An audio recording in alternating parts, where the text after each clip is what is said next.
est martiniérain ou ils se moquent un peu de notre accent, mais ils n'ont pas un accent tellement mieux.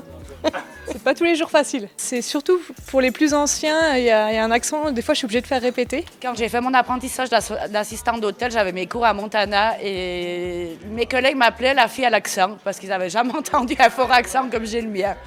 Donc c'était bien rigolo. Moi je viens de Chambonne, sur l'Ide. On n'a pas le même accent à Lide qu'à Orsières. Non, à l'Ide on parle beaucoup mieux.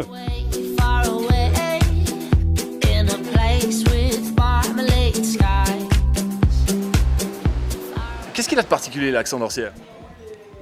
Exactement, je peux pas te dire.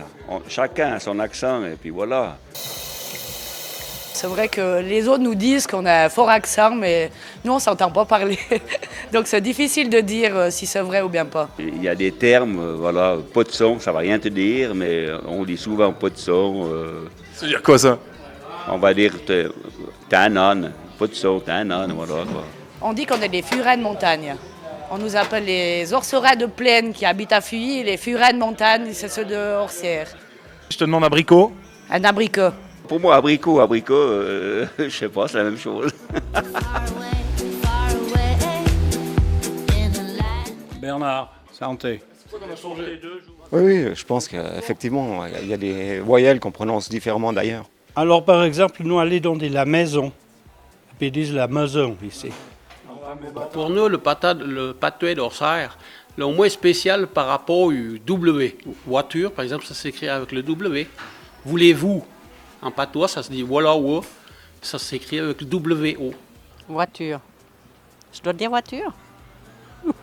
Il faut pas rire, autrement j'arrête le truc. Par exemple, nous on dit gentiment, et puis ici, on dit gentiment. Ah oui, ça s'assure alors. Oui, c'est vrai. C'est vrai ça? C'est vrai. Si je vous demande de me dire gentiment.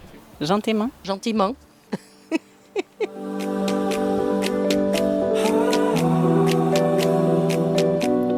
Il y a peut-être un mélange là, avec le fameux accent un peu chantant justement, alors on finira des mots en un qu'on prononce en an ou des choses comme ça, c'est vrai que c'est assez caractéristique du lieu, quoi.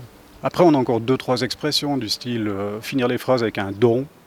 Ça m'avait toujours impressionné, ma grand-mère qui finissait les phrases avec un don à la fin et assez spécial. Je me rappelle quand j'étais au collège à Saint-Maurice, la phrase qui m'avait vraiment trahi par rapport à mon origine, c'était, j'avais l'habitude justement de dire, ah ben il est où? Ah il est en haut là, ou en bas dessous.